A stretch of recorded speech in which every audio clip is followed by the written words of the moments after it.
इस अवसर पर मुझे भी साक्ष्य के रूप में आपने आमंत्रित किया, उससे राजस्थान सरकार का मैं बहुत बहुत आभारी। और माननीय अशोक जी गहलोत 1980 के डिप्टी मिनिस्टर रेलवे, उस समय स्पोर्ट्स मिनिस्टर भी थे।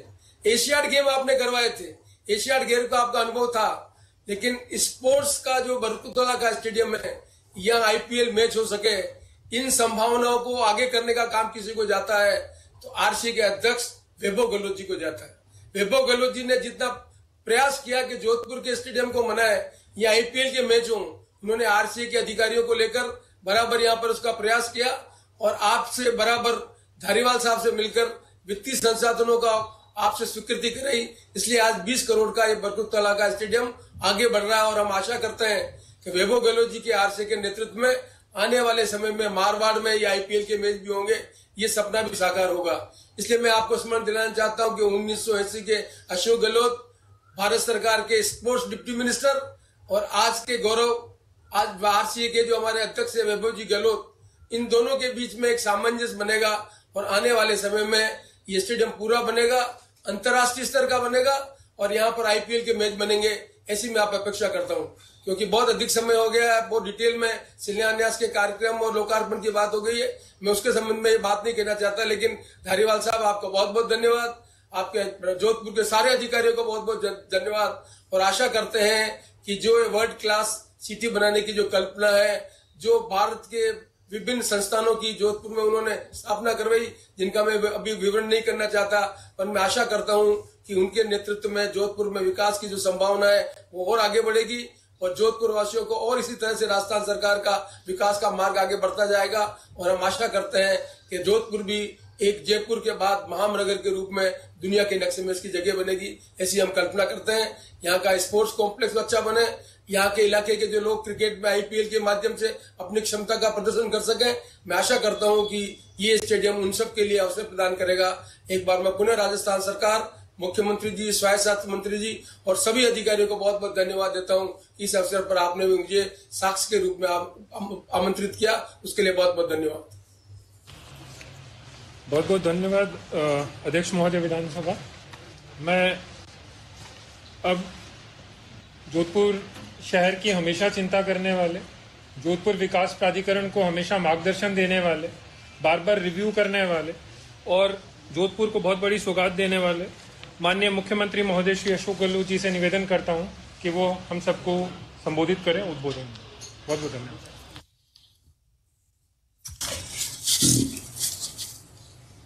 राजस्थान विधानसभा के अध्यक्ष आदरणीय डॉक्टर सीपी जोशी साहब, हमारे स्वायत्त शासन मंत्री आदरणीय सांदे धारीवाल जी, हमारे नौजवान नेता स्पोर्ट्स राज्य मंत्री अशोक चांदना जी, वैभव गहलोत जी, हमारे विधायकगण मनीषा परमार जी, महेंद्र विष्णु जी, आदरणीय सूर्यकांत व्यास जी, मेर साहिबा कुंती देवड़ा जी और वनिता शेठ जी, अब्दुल कयूम डिप्टी मेयर, किशनलाल जी डिप्टी मेयर, संगीता बेनीवाल जी चेयरमैन चाइल्ड प्रोटेक्शन कमीशन, हमारे वाइस चैंसलर साहब पीसी त्रिवेदी जी, यहाँ उपस्थित हमारे साथी राजेंद्र सोलंकी जी, सैयद अंसारी जी, सुमित परिहार जी, रामेश दादी जी, रमेश बोरना जी, प्रोफेसर अयूब साहब, जयवंत कचरावा जी, श्रवण पटेल जी, तमाम जो पार्षदगण पंच सरपंच जुड़े हुए हैं और ये चीफ सेक्रेटरी साहब Arya ji, Akhil Arora ji, principal secretary finance Kuldeep Ranka ji, principal secretary chief minister Kunjilal ji Meena, principal secretary UDH Vikas Bhale ji, secretary sports Amit Dhaka ji, SS chief minister Rajesh Sharma ji, divisional commissioner Inderjit Singh collector, Kumar Choudhary ji commissioner JDA और इससे वीसी जी जुड़े हुए तमाम मेरे प्यारे भाइयों और बहनों, बहुत लंबा समय हो गया है और मैं समझता हूँ कि इतने सारे प्रोग्राम एक साथ में संपन्न हुए हैं, 27 कार्यक्रम। और अभी तो मैं समझता हूँ कि कई कार्यक्रम बाकी है जो पेंडिंग पड़े हैं, क्योंकि 1.5 साल तो लगभग मुझे हो गए कि जिंदगी में पहली बार जोधपुर नहीं जाना हुआ। एक बार खाली डीएलओ की मीटिंग करने गया था, और आप कल्पना कर सकते हैं जो बचपन से ही जोधपुर और मारवाड़ जिसकी चर्चा अभी सीपी जोशी साहब कर रहे थे, वो जोधपुर शहर था, मां शहर की भूमिका हमारा करने लग गया। जोधपुर शहर महानगर बन गया है। ये वास्तविकता है, वास्तविकता है, क्योंकि उस वक्त में तो 2 ट्रेन चलती थी, एक तो दिल्ली मेल और एक आगरा फोर्ट, और वो भी डबल टाइम लेती थी आज से। पानी के लिए तो जोधपुर खाली करने की नौबत कई बार आई थी। जोधपुर लिफ्ट भी आ गई, ब्रॉड गेज भी आ गई। अब तो इतनी ट्रेन चलती मुझे नहीं मालूम है। संस्थाएं कुछ थी नहीं, खाली जोधपुर यूनिवर्सिटी थी। और तो 4-5 यूनिवर्सिटी बन गई, आयुर्वेद की भी, लॉ यूनिवर्सिटी भी, कृषि विश्वविद्यालय भी, और एमबी इंजीनियरिंग कॉलेज भी बनने जा रहा विश्वविद्यालय। मैं समझता हूँ कि एम्स आ गया, तो तमाम तरह से आईआईटी आना बहुत बड़ी उपलब्धि थी। रिफाइनरी के कारण बहुत बड़ा लाभ मिलेगा पूरे राजस्थान को भी, मारवाड़ को भी। दक्षिण बैजू के जो ओवरब्रिज है वो अपना आप में बहुत बड़ा, मैं समझता हूँ कि बहुत बड़ी उपलब्धि जोधपुर के लिए। तो कितने काम गिनाए वो कम है। पर ये बात सीपी जोशी साहब ठीक कह रहे थे कि 40 साल पहले जोधपुर सी श्रेणी का शहर था, तो बी श्रेणी करवाने के लिए भी फिरना पड़ता था दिल्ली के ऑफिस के अंदर। वो टाइम मैंने देखा है एज ए मेंबर पार्लियामेंट। फिर मैं चाहे डिप्टी मिनिस्टर बना, चाहे राज्य मंत्री बना, सिविल एविएशन का, स्पोर्ट्स का, तब भी रुचि बनी रही, इसमें कोई दो राय नहीं। इससे मैं खुद, मुझे गर्व है एक बात कहते हुए कि जब जो प्यार, जो स्नेह, जो आशीर्वाद जोधपुर जिले का मुझे मिला, गांव का भी और शहरों का भी, जिस रूप में, चाहे वो पीपाड़ हो, चाहे वो फलोदी हो, चाहे वो जोधपुर शहर हो। और इसीलिए मैं 5 बार मेंबर पार्लियामेंट बन पाया, और 3 बार केंद्रीय मंत्री बन गया, 3 बार मैं प्रदेश कांग्रेस अध्यक्ष बन गया, 3 बार एआईसीसी का महामंत्री बन गया, और 3री बार मुख्यमंत्री बन गया। ये तमाम जो है लंबी यात्रा हो गई मेरी, इसमें कोई दरार नहीं।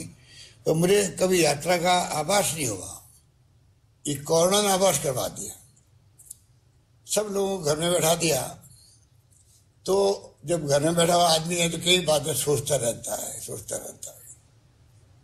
कभी कल्पना नहीं की थी कि हमारी जिंदगी में या वर्तमान पीढ़ी की जिंदगी में, पूरे विश्व के अंदर, और जिस प्रकार देश और प्रदेश के अंदर जो ये महामारी आई है, इसके बारे में चर्चा करना चाहूँगा। बाकी चर्चा तो आपने बहुत उपलब्धि बता दी। धारीवाल साहब ने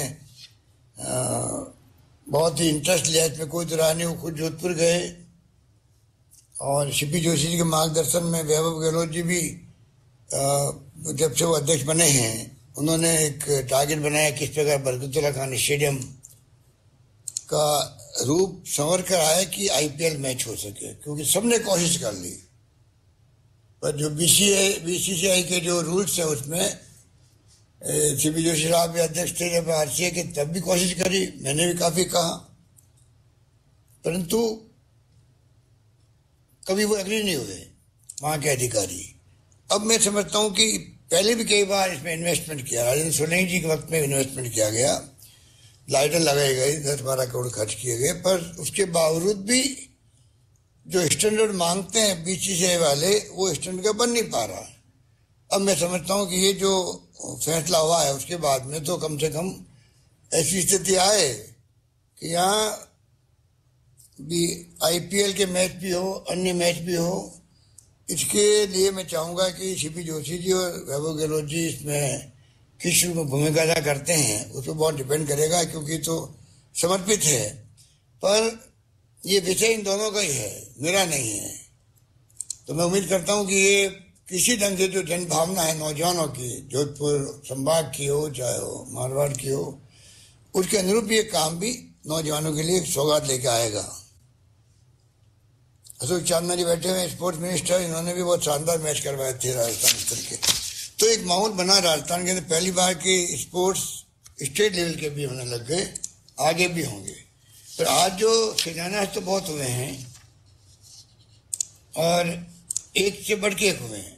ऑडिटोरियम होना बहुत जरूरी था जोधपुर के अंदर। जोजी नदी पे एसटीपी के जो प्लांट लग रहे हैं वो बहुत जरूरी थे।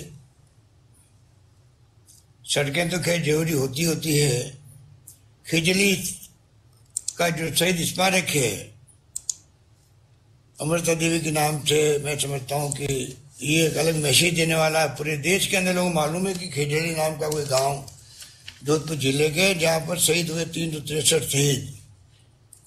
लोग जब सुनते हैं देश और दुनिया के अंदर तो उनके रोंगटे खड़े हो जाते हैं कि उस जमाने के अंदर भी पर्यावरण को लेकर कितना ध्यान रखा जाता था। बाकी तो मैं समझता हूँ तुम्हें उद्यान का काम हो, जयनारायण व्यास फिशरीज में क्वार्टरली कोशिश नीति,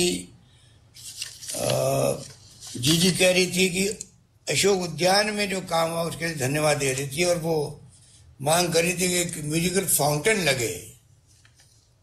म्यूजिकल फाउंटेन लगाने की उन्होंने घोषणा करने की मुझसे मांग करी है। दो बातें कहना चाहूंगा। एक तो ये अशोक उद्यान नहीं है, ये सम्राट अशोक उद्यान है। क्योंकि पहले मान सिंह देवड़ा जी ने मेरे मना करने के बावजूद भी गवर्नर साहब को बुला के इसका नाम अशोक उद्यान रख दिया था। मुझे आज भी याद है। मैंने ऐतराज किया कि मेरे नाम में कोई चीज नहीं बननी चाहिए, परंतु नाम रख दिया गया। सरकार बदल गई तो वसुंधरा राजे जी सरकार में आई मुख्यमंत्री बन के, उन्होंने अशोक उद्यान का सम्राट अशोक उद्यान कर दिया था। तो ये प्रॉपर नाम इसका सम्राट अशोक उद्यान ही है। और जी ने जो मांग करी है म्यूजिकल फाउंटेन की, उसको हम पूरा करेंगे। ये मैं इस मौके पर कहना चाहूँगा। उनकी बात रखेंगे, सबसे वरिष्ठ वो हमारे बुजुर्ग नेता हैं, वो भी करेंगे। तो ये इतने काम हुए हैं कि मैं एक के बाद एक क्या बोलूँ इनके बारे में। मैं बधाई देता हूँ जोधपुर के तमाम हमारे साथियों को, आम जनता को, कि बहुत एक के बाद एक के विकास के शिलान्यास भी हुए हैं, लोकार्पण भी हुए हैं और कुछ कामों का शुभारंभ भी होगा। चाहे विनोबा भावे नगर आवास योजना हो, ट्रांसपोर्ट या ऑटोमोबाइल मार्केट योजना हो, महात्मा गांधी नगर आवास योजना, जो मैं समझता हूँ कि हमारी दादी जी के वक्त बनी है, वही योजना है या नई योजना बनी मुझे नहीं मालूम है। पर ये सब काम टाइम बाउंड होने चाहिए। मुख्य रूप से मुझे कहना है कि इस मौके पर शिलान्यास भी कर दिए काफी और योजनाएं शुभारंभ कर दी, पर ये टाइम बाउंड पूरे हों, उस बात का इंतजार पूरी सरकार को रहेगा। तो जेडीए के चेयरमैन साहब और जो डीडीसी और कमिश्नर साहब, कलेक्टर साहब, जो बैठे हुए अधिकारी लोग विभिन्न विभागों के, उन सबसे मेरा आग्रह रहेगा कि आप लोग ये दिमाग आज संकल्प लेके जाए यहाँ से। जयपुर में जैसे धारीवाल जी ने एक इतिहास बनाया था 98 के अंदर, जब हम लोग सीपी जोशी साहब, धारीवाल साहब, हम लोग साथ में सरकार चला रहे थे, उस वक्त में भी जो काम हाथ में लिया, एक रिकॉर्ड बना राजस्थान में भी, जयपुर में, कि सारे काम इंक्लूडिंग मेट्रो भी, शिलान्यास भी हमने की और उद्घाटन हमारे वक्त में हुए। ऐसा हिंदुस्तान में बहुत कम जगह होता है। तो इतना सक्षम मिनिस्टर आपका है यूडीएच का, एलएसजी का, और इसीलिए उन्होंने कहा, मैं समझता हूँ, मैंने भी यही कहना चाहूँगा कि ये तमाम काम जो हाथ में लिए हैं, इनकी खूबसूरती तभी सामने आएगी तब तमाम लोग इनको टाइम बाउंड पूरा कर। और मैं उम्मीद करता हूं कि वही आप योजना बनाएंगे, पूरी मॉनिटरिंग करेंगे, उसी रूप में जो काम बाकी हैं आपके। आज तो मैंने कई काम रुकवा दिया, आपकी बहुत लंबी लिस्ट थी। मैं समझता हूं कि वो काम भी, सड़कों के हो या दूसरे काम हो, वो काम भी जल्दी शुरू करवाने पड़ेंगे और जल्दी प्रोग्राम फिक्स करें परंतु ये काम सब टाइम पर होना चाहिए। बाकी जो लड़े